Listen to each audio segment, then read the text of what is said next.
الحمد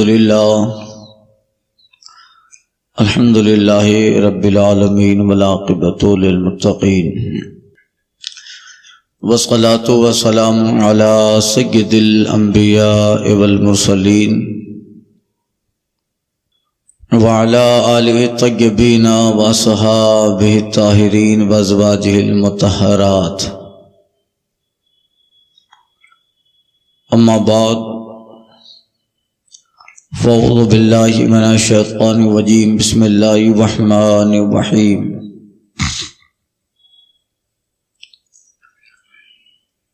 ان اولیاؤہ الا المتقون، صدق اللہ و صدق رسولہ النبی الامین الکریم،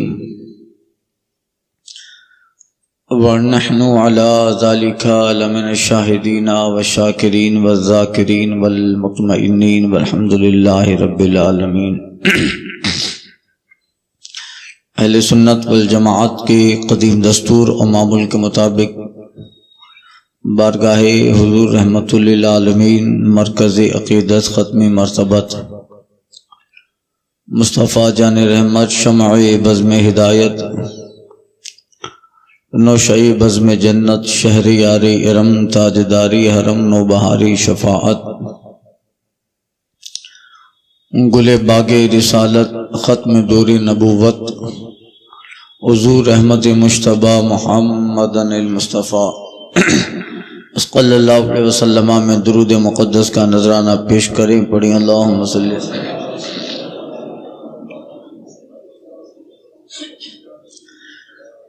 الصلاۃ و سلام علیک یا سیدی یا حبیبی یا رسول اللہ۔ استاد زمن، شاعر فکر و فن، علامہ حسن رضا بریلوی رحمۃ اللہ تعالی علیہ بارگاہ حضور معین الدین چشتی میں نذرانہ عقیدت محبت پیش کرتے ہوئے رقم تراز ہیں۔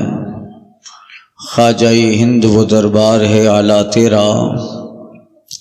خواجہ ہند وہ دربار ہے اعلیٰ تیرا، کبھی محروم نہیں مانگنے والا تیرا، خفتگانے شب غفلت کو جگا دیتا ہے، سال ہاں سال وہ راتوں کا نہ سونا تیرا، گلشن ہند ہیں شاداب کلیجے ٹھنڈے، آہ اے ابر کرم روز برسنا تیرا، غوث محی الدین ہے اور خواجہ معین الدین، غوث محی الدین ہے اور خواجہ معین الدین، اے حسن کیوں نہ ہو محفوظ عقیدہ تیرا، ہمارے دین کی حقانیت کے یہ دونوں شاہد ہیں، ہمارے دین کی حقانیت کے یہ دونوں شاہد ہیں، معین الدین اجمیری محی الدین جیلانی۔ حضرات، یہ رجب شریف کا مبارک مسعود مہینہ جس کی آج تیسری تاریخ ہے، پورے ہندوستان بر صغیر ہی نہیں بلکہ دنیا میں جہاں بھی اہل عقیدت، اہل محبت، اہل سنت آباد ہے، وہاں ان تاریخوں میں بالخصوص سرکار خواجہ اعظم کا ذکر جمیل ہوتا ہے۔ آج کا بیان ترتیب کے اعتبار سے گزشتہ جمعہ میں نے حضرت سیدنا جنید بغدادی رحمۃ اللہ تعالی علیہ کی سیرت کے حوالے سے واقعات و کرامت عرض کی تھی۔ ان کے جو خلیفہ ہیں، ان کے جو مرید ہیں حضرت سیدنا شیخ ابو بکر شبلی رحمۃ اللہ تعالی علیہ، ان کا بیان کرنا تھا، مگر مناسبت سے آج سرکار غریب نواز کی بارگاہ میں نذرانہ محبت پیش کر دے۔ انشاءاللہ آئندہ جمعہ حضرت سیدنا ابو بکر شبلی رحمۃ اللہ تعالی علیہ جو جید اولیاء میں ہیں اور جن کو اللہ تعالیٰ نے اتنے رفیع درجات و مقامات عطا فرمائے ہیں، حضرت سیدنا جنید بغدادی جن کے تعلق سے کہتے ہوں کہ مجھے جن پہ ناز ہے وہ شیخ ابو بکر شبلی ہے، اور اولیاء، صوفیاء، زاہدین کے آپ سردار رہے۔ اللہ نے اس قدر اپنی محبت میں فنا کیا حضرت شیخ ابو بکر شبلی کو، اعلی حضرت کہتے ہیں بحر شبلی شیر حق دنیا کے کتوں سے بچا، بحر شبلی شیر حق دنیا کے کتوں سے بچا، ایک کا رکھ عبد واحد بیریا کے واسطے، بحر معروف و سری معروف دے بے خود سری، جند حق میں گن جنید با صفا کے واسطے۔ یہ پورے شجرے میں ہمارے پیروں کا اور مشائخ قادریہ کا ذکر ہے۔ انشاءاللہ تعالی آنے والے بیانات میں ترتیب سے جب سرکار بغداد کا ذکر ہوگا تو یہ پورا شجرہ بھی یہ فقیر عرض کرے گا۔ آج حضرت سرکار غریب نواز رحمۃ اللہ تعالی علیہ کی بارگاہ میں نذرانہ محبت پیش کر دیں۔ آپ کی زندگی، آپ کی حیات پاک سے کوئی وہ کسی محتاج تعارف نہیں، بلکہ غریب نواز کا نام خود ایک تعریف ہے، اور ہند و پاک بر صغیر نہیں پوری دنیا میں جنہیں جانا اور پہچانا جاتا ہے، جنہیں مانا جاتا ہے، اللہ نے وہ شہرت دوام، وہ عزت دوام سرکاری غریب نواز رحمۃ اللہ تعالی علیہ کو عطا فرمائی۔ آسمان کا سورج خط نصف النہار پہ کیا جگمگائے گا، اس سے کئی درجہ زیادہ صدیاں بیت گئی، اور غریب نواز کا نام آسمان کے خط نصف النہار سے زیادہ جگمگا رہا ہے۔ جن کا نام دلوں کی دھڑکن بن گیا ہے، جن کی زندگی کا ایک ایک لمحہ یاد خدا اور محبت مصطفیٰ میں گزرا ہو، جنہوں نے اپنی زندگی ساری کی ساری اللہ کے دین کے لیے سمرپت کر دی، اپنے آپ کو اللہ کے لیے ڈیووٹ کر دیا ہو، اور اپنا وطن عزیز ایران چھوڑ کر جو زندگی میں سیر و سیاحت کرتے رہے، حکم مصطفیٰ پا کر جنہوں نے زندگی کے 42-45 سال ہندوستان کی زمین پہ گزار ڈالے، صرف ایک مقصد مصطفیٰ جان رحمت کا دین اور حضور کے شریعت اور حضور کا کلمہ لوگوں تک پہنچانا ہے۔ اپنے زندگی کے آخری لمحات ہندوستان کی زمین کو آپ نے شرف بخشا، اور اتنی زبردست خدمت کی ہے سرکار غریب نواز نے کہ ہندوستان کی زمین یہاں کا رہنے والا بچہ بچہ قیامت تک اپنے ایمان پر خواجہ کا احسان مند رہے گا، اور قیامت تک ایک بچہ بھی رہے گا اس کے ایمان اور اس کے اسلام میں خواجہ کی محبت، ان کی محنتیں، ان کی تبلیغ اور ان کی جو ہے محنت شاقہ کا احسان رہے گا کہ انہوں نے اس زمین پر جو کفر اور زندقیت اور شرک کے گہوارے میں تھی، اور اس زمین کو جسے کفرستان کہا جائے، خواجہ نے شمع ایمان ایسی روشن کی کہ جہاں صنم صنم کے نعرے ہیں، وہاں سمت سمت کے نعروں سے فضائے ہندوستان کو معطر کر دیا۔ اب اذانیں جب تک ہوگی ہندوستان کی زمین پر، ان پہ ان اذانوں کے کلموں میں بھی احسان سرکاری غریب نواز کا رہے گا۔ جب تک ہندوستان کی زمین پر خدا کی وحدانیت کے نعرے لگتے رہیں گے، حضور کی رسالت کے نغمے گونجتے رہیں گے،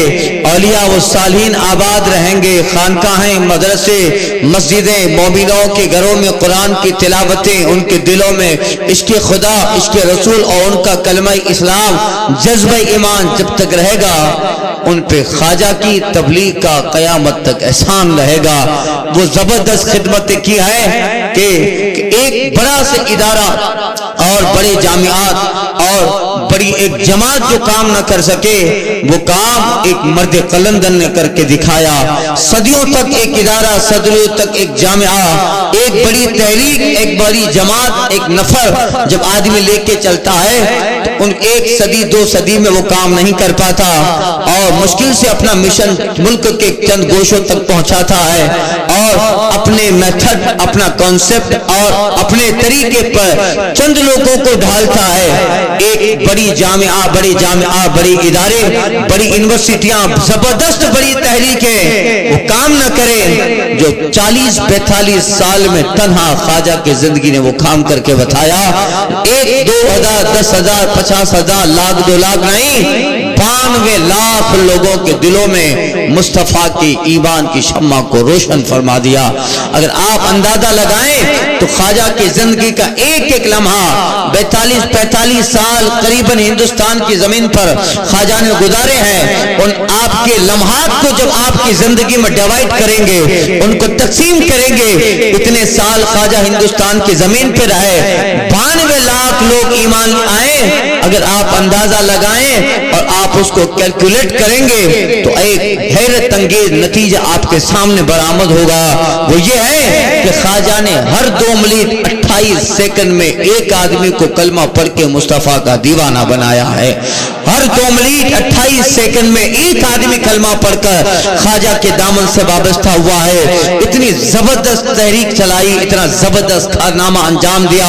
92 لاکھ لوگوں کا فگر کوئی کم فگر نہیں ہوتا ہے۔ یا زندگیاں گزر جاتی ہے تقریر کرتے کرتے، یا زندگیاں گزر جاتی ہے ادارے چلاتے چلاتے، یہاں خاک جو ہے مدرسوں کی خانقاہوں کی چھانتے چھانتے صدیاں بیت جاتی ہے۔ ایک جماعت کو اسلام کے قریب نہیں کر پاتے، ایک جماعت کو داڑھی نہیں رکھوا پاتے۔ جہاں ہم جیسے لوگوں کی زندگیاں ایک آدمی ایک جماعت کو تبلیغ کا سہرا پہنا کر انہیں خدا کے دین سے قریب کرنے میں ناکامیاب ہو جائیں، زندگیاں بیت جائیں، وہ مختصر سی مدت میں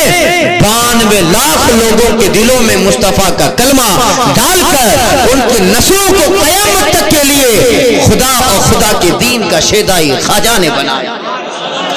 اس لیے یہ جو خواجہ کی عظمت اور ان کی محبت کا جو چراغ آج دلوں میں روشن ہے، یقیناً وہ خواجہ اس بات کے قابل، اس بات کے لائق ہے، یہ سینہ ان کی محبت کا مدینہ بنا رہے، یہ سینہ ان کی محبت کا مرکز بنا رہے، جنہوں نے اتنا زبردست مشن چلایا۔ کوئی بڑی تحریک لے کے نہیں آئے ہیں، کوئی بڑا مشن لے کے نہیں آئے، 40 لوگوں کو لے کر اجمیر کی زمین پہ ڈیرا ڈالے ہیں، مگر جو اللہ کی مدد اور تائید کے ساتھ ہوتا ہے، جنہیں پشت پناہی رسول اللہ صلی اللہ علیہ وسلم کی حاصل ہو، اور جو اس آیت کریمہ کا مصداق ہوتا ہے، جس کا ذکر اللہ فرماتا ہے اولئک کتب اللہ فی قلوبہم ایمان وأیدہم بروح من، یہی وہ لوگ ہیں جن کے دلوں میں اللہ نے ایمان نقش کر دیا ہے، اور اللہ روح قدس سے ان کی مدد کرے گا، روح قدس سے ان کی تائید کرے گا۔ 40 لوگوں کو لے کے جب اجمیر کی زمین پہ ڈیرا ڈالا ہے، خواجہ کا کردار اتنا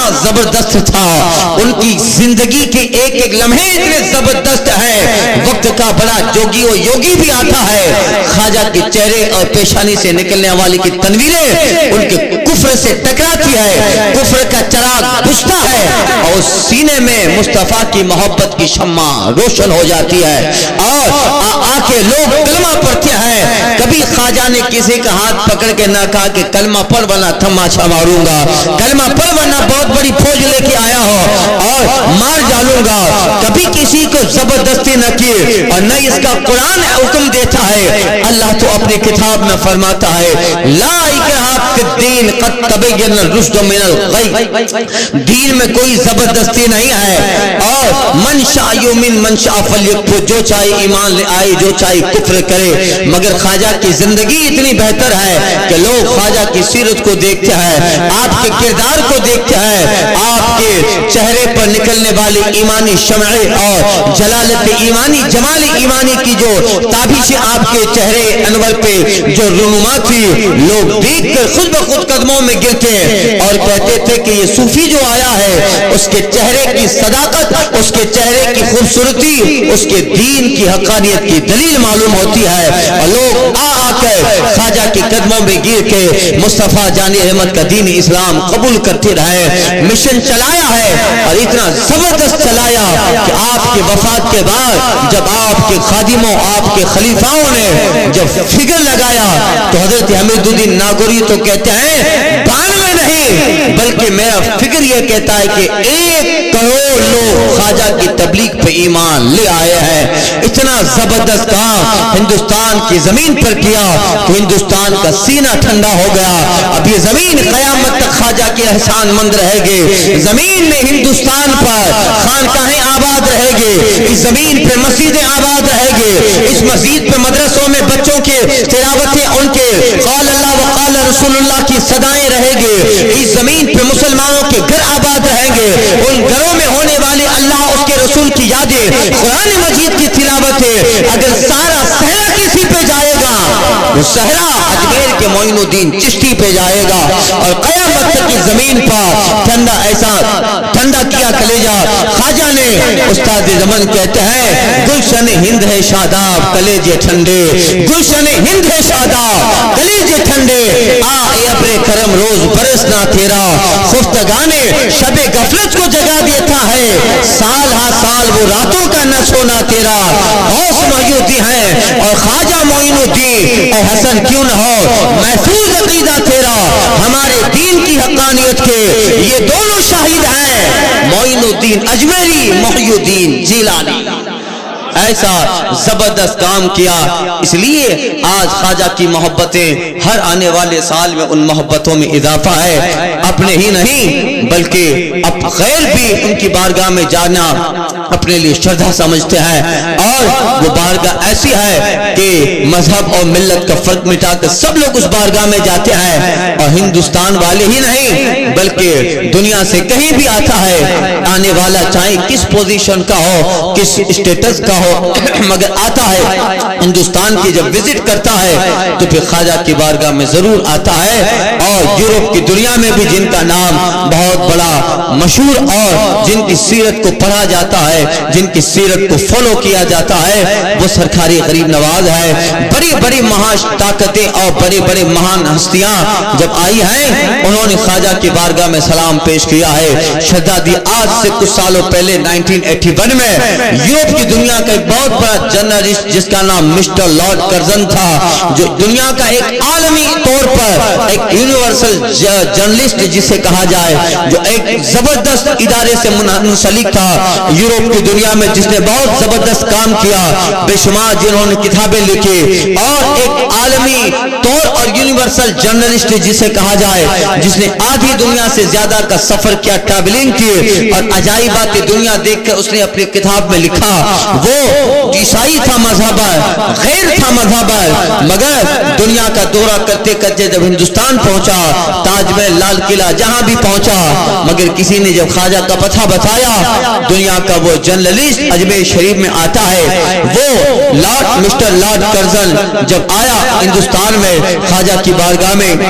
آ کر جب باہر نکلتا ہے، عیسائی تھا مذہبن، جو بھی اپنے اعتبار سے وہ پڑھا ہو خواجہ کی بارگاہ میں کھڑا رہا، نکلا باہر، تو ظاہر بات ہے کہ یورپ کی دنیا کا اتنا بڑا جرنلسٹ ہے، ہندوستان کے بھی بڑے بڑے رپورٹر آ کر اسے اجمیر کی زمین پہ گھیر لیتے ہیں، آپ اتنے بڑے ہیں یورپ کی دنیا میں، آپ کا اتنا زبردست نام ہے، اور آپ نے آدھی دنیا سے زیادہ کی سیر کر لی ہے، اور آج آپ معین الدین مہاراج کی بارگاہ میں، معین الدین چشتی کی بارگاہ میں آیا ہو، بتاؤ ہاؤ ڈو یو فیل، کیسا آپ محسوس کر رہے ہو؟ دنیا کا ایک عالمی جرنلسٹ مسٹر لارڈ کرزن کہتا ہے، میں یہاں آیا، میں نے بڑی بڑی عمارتیں دیکھی ہیں، بڑے بڑے عجائبات دیکھے، آدھی دنیا کا سفر کر کے دنیا کی بڑی بڑی عمارتیں عجائبات دیکھے ہیں، اسی ہندوستان میں میں نے لال قلعہ اور تاج محل جیسی عمارتیں بھی دیکھی، مگر جب میں اجمیر کی زمین پر مہاراج معین الدین کی قبر کے سامنے کھڑا تھا، میرا احساس یہ کہہ رہا تھا تنہا ایک قبر ہے جو پورے بھارت پہ حکومت کرتی نظر آ رہی ہے، تنہا ایک قبر ہے جو پورے ہندوستان پہ رولنگ حکومت کر رہی ہے، یعنی دنیا کے بڑے بڑے لوگ آ کر اپنی شردائیں خواجہ کی بارگاہ میں پیش کر رہے ہیں، اپنے محبت کے نذرانے خواجہ کی بارگاہ میں پیش کر رہے ہیں۔ خیر ان کے سارے فیڈ بیکس اور ان کے سارے ملاحظات پیش کر کے خواجہ کی عظمت نہیں بیان کرتا، خواجہ کو تو اللہ نے ویسی عظمت یہ دی ہے، کہنے کا مقصد یہ ہے کہ یہ بڑی طاقتیں بھی یہاں آ کر سرنگو ہوتی ہیں، کیوں نہ ہو جو بندہ اپنے آپ کو خدا کے لیے مٹھا دیتا ہے، جو بندہ اپنے آپ کو اللہ کی محبت کے لیے مٹھا دیتا ہے، وطن کس کو عزیز نہیں ہوتا ہے، اپنا گھر کس کو پیارا نہیں ہوتا ہے، بال بچوں کے ساتھ رہنا کس کو اچھا نہیں لگتا ہے، ماں باپ کا دامن کون چھوڑے گا، مگر جن کے دلوں میں اللہ کے دین کی محبت ہوتی ہے وہ سب کچھ چھوڑ کے اپنے آپ کو اللہ کے دین کے لیے ڈیووٹ کر دیتا ہے، اپنے آپ کو خدا کے لیے سمرپت کر دیتا ہے۔ ایران چھوڑا اللہ کے لیے، گھر بار چھوڑا اللہ کے لیے، باپ کی جائیداد سے ایک باغیچہ ملا ہے، پون چکی ملی ہے، وہ چھوڑا اللہ کے لیے، سارا چھوڑ کر، ورنہ غریب نواز ایک بڑے کروڑ پتی باپ کے بیٹے کا نام ہے،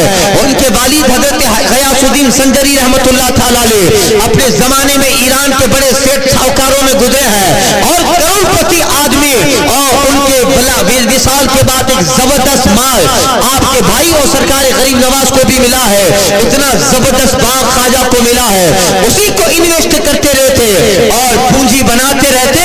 آپ کا نام بھی ایران کے بڑے بڑے مالداروں میں ہوتا، زندگی کی ساری سہولتیں وہیں پر اللہ تعالیٰ عطا کر دیتا، اور کیا ضرورت تھی کہ ایران چھوڑا، ماں باپ کی نگری کو چھوڑا، اپنے جو ہے اہل و عیال کو چھوڑا، مگر نہیں، خواجہ خود کہتے ہیں کہ جب باپ کی پون چکی اور باغ مجھے ملا تھا برسا اور وراثت کے اندر، اور باپ کی رکھوالی کچھ مہینوں تک کرتا رہا، مگر دل مجھے ہمیشہ آواز دیتا تھا معین الدین کیا زندگی اسی باغ میں گزار ڈالنی ہے، کیا اسی طرح پھولوں کو پانی دے دے کر باغ کو سیز کی حیات گزارو گے؟ آخر غور کر اللہ نے پیدا کیوں کیا ہے، آخر مقصد پہ نظر رہا، اللہ نے انسان کی تخلیق کیوں فرمائی ہے، وما خلقت الجن والانس الا لیعبدون، ہم نے انسان اور جنات کو صرف اپنے عبادت کے لیے پیدا کیا، اللہ فرماتا ہے معین الدین کب تک باغوں کی رکھوالی کرتا رہے گا،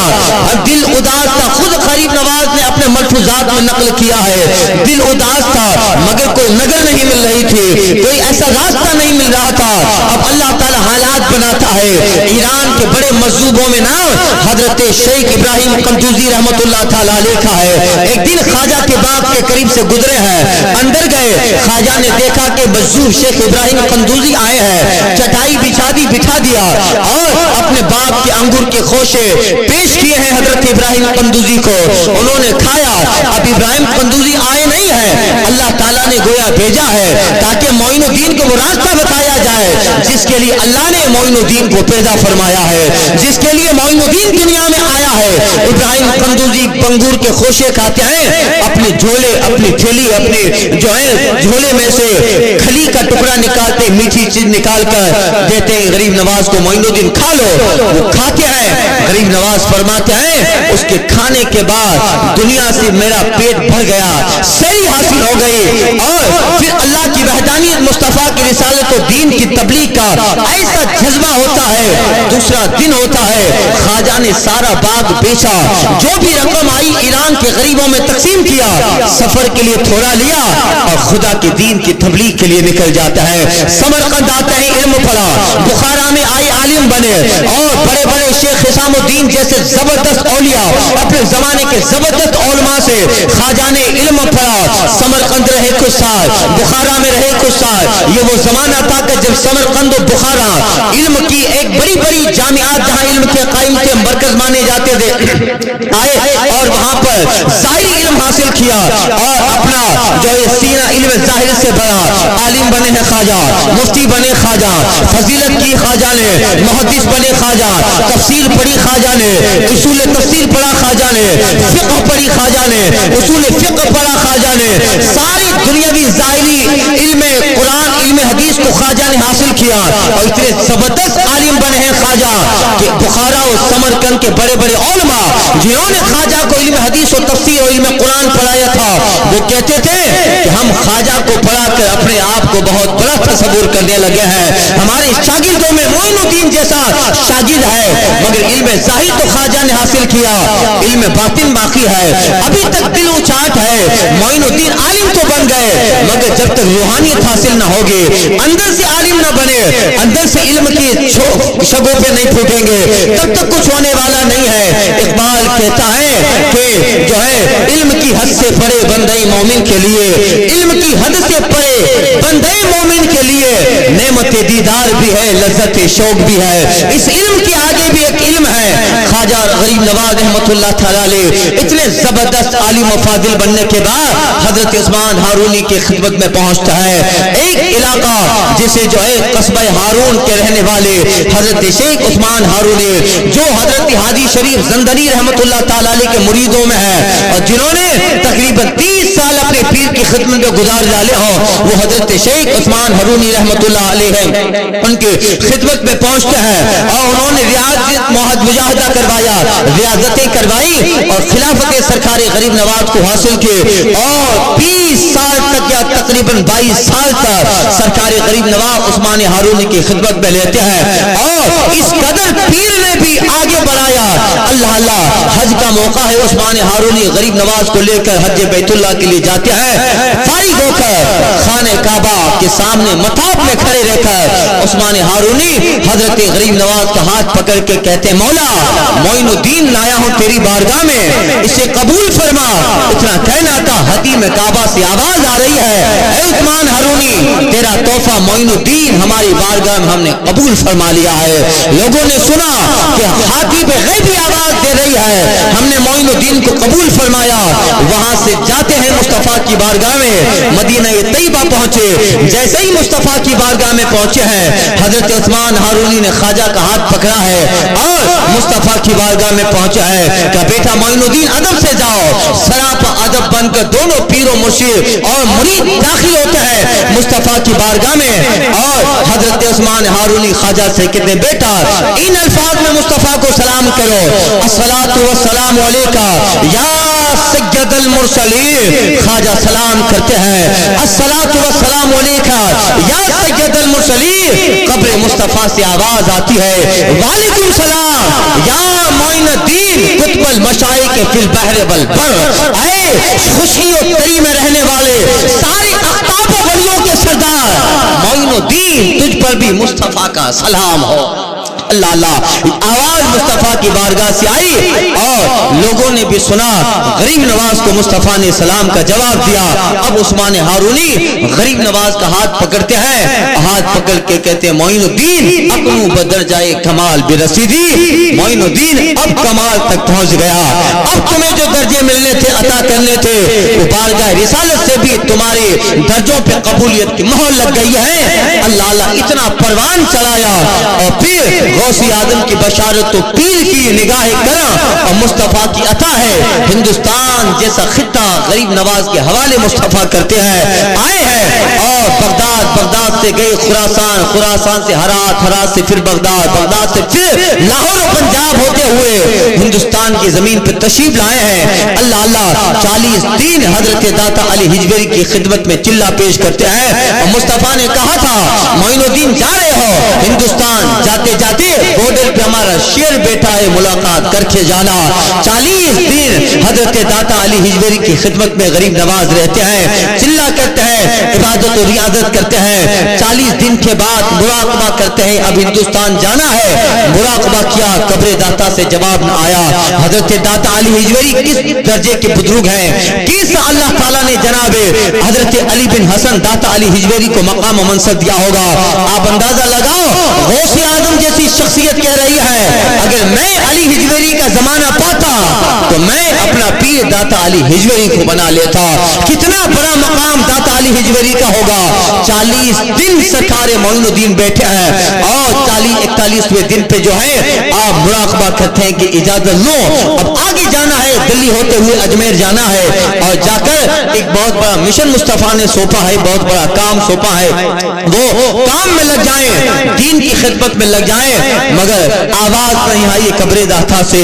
دوبارہ جو ہے دوسرے دن مراقبہ کرتے ہیں, پھر بھی قبر داتا سے جواب نہ آئی. سرکار غریب نواز دل میں سوچتے ہیں, اے معین الدین کہیں ایسا تو نہیں ہے 40 دن داتا کی قبر کے قریب رہا ہے, اٹھنے بیٹھنے میں معمولات میں کچھ بھی ادبی ہو گئی ہو اور حضرت داتا علی ہجویری قبر میں تم سے ناراض ہو گئے ہو, ایسا تو نہیں ہے. تیسرے دن جب مراقبہ کیا ہے, حضرت داتا علی ہجویری سامنے موجود ہے اور آپ فرما رہے تھے, معین الدین تم سے کیوں ناراض ہوں گے. جواب نہ دینے کی وجہ ناراضگی نہیں ہے, بلکہ زمانوں کے بعد تیرے جیسا ایک کامل انسان ہمارے پاس آیا ہے. زمانوں کے بعد تیرے جیسا ایک کامل انسان آیا ہے. معین الدین حقیقت یہ ہے, تجھے بارگاہ سے جدا کرنے کا دل نہیں چاہ رہا ہے, تجھے اجازت دینے کی خواہش نہیں ہو رہی ہے. تو جب صبح قرآن پڑھتا ہے, داتا اپنی قبر میں تیری تلاوت سن کے خوش ہو جایا کرتا ہے. معین الدین مگر تجھے مصطفیٰ نے اتنا زبردست کام سونپا ہے,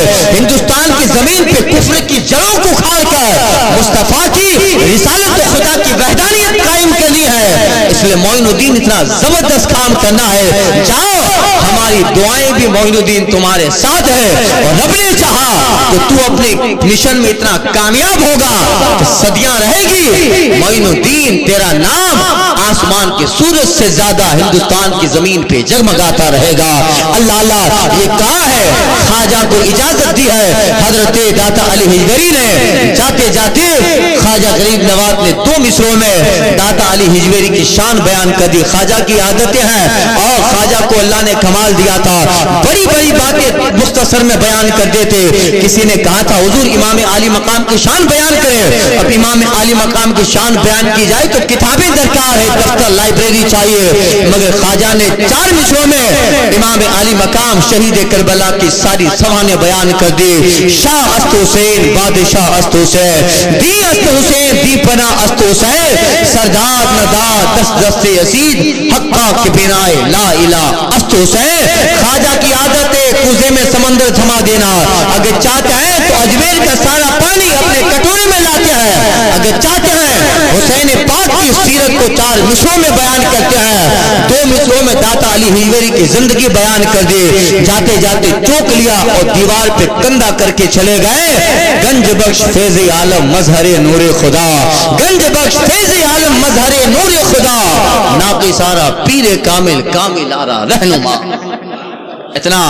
زبردست جو ہے آپ نے سیرت و سوانح بیان کی۔ حضرات یہ سرکار غریب نواز رحمۃ اللہ تعالی علیہ اس لیے جو ہے اپنا وطن اپنے ساری چیزیں چھوڑ کر ہندوستان آئے۔ میں عرض کر رہا تھا کیوں کسی کو اپنا وطن عزیز نہ ہوگا، کیا اپنے گھر پہ رہنا کس کو پیارا نہ ہوگا، کون چاہے گا کہ اپنا وطن چھوڑے، مگر جن کے دلوں میں اللہ کی محبت رچ بس جاتی ہے، جو اپنی زندگی کا مقصد صرف اپنے مقصد پہ غور کرتا ہے کہ آخر مجھے اللہ نے کیوں پیدا کیا ہے، تو پھر وہ ساری چیزیں تیاگ دیتا ہے، ساری چیزیں قربان کرتا ہے اور وہ اللہ کے دین کے لیے نکل پڑتا ہے۔ خواجہ نے وطن چھوڑا اللہ کے لیے، باپ کے وراثت میں باغ ملا تھا، باغ چھوڑا اللہ کے لیے، اپنے آبا و اجداد کی زمین چھوڑی اللہ کے لیے، اپنا ایران خراسان و سنجر سجستان چھوڑا اللہ کے لیے، سب چھوڑ چھاڑ کر ہندوستان آ گئے۔ اب اللہ گمنام رکھے گا کیا؟ معین الدین وطن چھوڑا ہمارے لیے، معین الدین اپنے باپ کو چھوڑا ہمارے لیے، معین الدین باپ داداؤں کی زمین چھوڑی اللہ ہمارے لیے، اب اللہ گمنام چھوڑے گا کیا؟ ایسا مقام دیا ہے، اٹھایا ہے اللہ نے، اٹھا کر شہرت و عزت کے اس مقام پہ خواجہ کو پہنچایا ہے۔ آسمان میں چمکنے والا سورج کیا چمکے گا، اس سے کروڑوں درجہ زیادہ اللہ نے خواجہ کی سیرت کو چمکا ڈالا ہے۔ اور یہی ہوتا ہے اقبال فلسفہ بیان کرتے ہیں کہ کہتے ہیں کہ اللہ والے اور بزرگ اور اہل اللہ صالحین کی زندگی کیا ہوتی ہے، کہتا ہے اقبال مٹھا دے اپنی ہستی کو اگر کچھ مرتبہ چاہے، مٹھا دے اپنی ہستی کو اگر کچھ مرتبہ چاہے، دانا خاک میں مل کر گلے گلزار ہوتا ہے۔ ایسے ہی شخصیتیں پیدا نہیں ہوتی ہے، خواجہ ایسے خواجہ نہیں بنے ہیں، معین الدین ایسے معین الدین نہیں بنے ہیں، بلکہ آپ کی ان ساری چیزوں اور ان سارے مقام و منصب کے پیچھے آپ کی محنت درکار ہے۔ محنتوں کے بغیر کچھ نہیں ہوتا ہے، محنتوں کے بغیر عہدے اور درجات و مقامات نہیں ملتے ہیں، منصب محنت کے بغیر نہیں ملتا ہے، اپنے آپ کو مٹھانا پڑتا ہے، اپنے آپ کو فنا کرنا پڑتا ہے، اور ایسا فنا کرنا پڑتا ہے۔ اعلیٰ حضرت کہتے ہیں بے نشانوں کا نشان مٹتا نہیں، مٹتے مٹتے نام ہو ہی جائے گا۔ اس طرح فنا کرو مٹاؤ تب مقام ملتا ہے، مقام و منصب سے نہیں ملتا۔ اقبال کہتا ہے غازی ہو غزالی ہو رومی ہو کہ جامی ہو، غازی ہو غزالی ہو رومی ہو کہ جامی ہو، کچھ ہاتھ نہیں آتا بے آہو سے ارگائی، دارا و سکندر سے وہ مرد فقیر اچھا ہو، جس کی فقیری میں بوئے اسد اللہ ہی، اے طائر لاہوتی اس رزق سے موت اچھی جس رزق سے آتی ہو پرواز میں کوتاہی۔ وہ محنتیں سرکار غریب نواز نے کی، آج اس محنتوں کا نتیجہ ہے صدیاں بیت جانے کے بعد بھی اللہ اللہ وہ مقام ہے کہ جب رجب شریف کا مہینہ آتا ہے، دیوانوں کی جب بھیڑ لگتی ہے خواجہ کی نگری میں، اللہ اللہ، لوگ دیکھ کے دنگ رہ جاتے ہیں، دنیا کا بادشاہ کیا تخت پہ بیٹھے گا، دنیا کے لوگ کیا حکومت کریں گے. صدیاں بیت گئی، خواجہ ذہن و فکر پہ نہیں، لوگوں کی روح پہ حکومت کرتے نظر آ رہے ہیں، لوگوں کے قلب پہ حکومت کرتے نظر آ رہے ہیں. لوگ آتے تخت پر بیٹھ کے چلے جاتے ہیں، 5 10 15 سال کے بعد تخت بھی مل جاتا ہے، اس کے بعد دوسرا آتا ہے وہ بھی چلا جاتا ہے. مگر اللہ اللہ، صدیوں تک جو ہندوستان کے روحانیت کے تخت پر بیٹھ کر لوگوں کے دل اور اہل ہندوستان پہ حکومت کر رہا ہو، وہ سرکار غریب نواز کی ذات گرامی ہے، جس کا نتیجہ آج دنیا دیکھ رہی ہے کہ دنیا کیا جائے گی. کسی عقل مند نے کہا تھا the city never dreams، Ajmer وہ زمین ہے جہاں کبھی سناٹا نہیں ہو رہا ہے. جب دیکھو 2 بجے تو آدمی دیوانہ مل جائے گا، 4 بجے جاؤ تو خواجہ کی بارگاہ میں لپیٹا ہوا دیوانہ ملے گا. موسم بارش کا ہو، موسم ٹھنڈی کا ہو، موسم کوئی گرمی کا ہو، آپ رات کو 3 بجے چلے جاؤ، دیوانہ خواجہ کی بارگاہ سے لپیٹا ہوا نظر آئے گا. اور اللہ تعالیٰ نے یہ مقام و منصب کیوں دیا ہے؟ اپنے آپ کو خواجہ نے اللہ کے لیے مٹھایا تھا تو پھر اللہ نے وہ مقام دیا ہے. معین الدین تو جب زمین پہ تھا تب بھی حکومت کرتا تھا، آج زمین میں ہے، بادشاہ بعد میں بنے گا، بننے سے پہلے تیری بارگاہ میں سر جھکانے آئے گا، تیری بارگاہ میں خراج محبت پیش کرنے آئے گا. ظاہری حکومت تو آتی ہے چلی جاتی، آج بی جے پی ہے کل چلا جائے گا، اگر جو اس سے پہلے کانگریس کا چلا گیا، اس سے پہلے اور جماعتیں تھی چلی گئے. ظاہری حکومتیں آتے 5 10 15 20 سال کے بعد چلے جاتے ہیں، انعام تک نہیں لیا جاتا ہے. مگر اللہ اللہ، روحانیت کے تخت پر جسے اللہ بٹھاتا ہے وہ صدیوں تک تخت پہ بیٹھا رہتا ہے، وہ زمانوں تک حکومت کرتا رہتا ہے. صدیاں بیت گئی، 800 سال گزر گئے، خواجہ ہند کے روحانیت کے تخت پر بیٹھے ہیں، قیامت تک نہ آ جائے ہندوستان کے تخت پر خواجہ ہی براجمان رہیں گے، خواجہ ہی اس تخت پر بیٹھیں گے.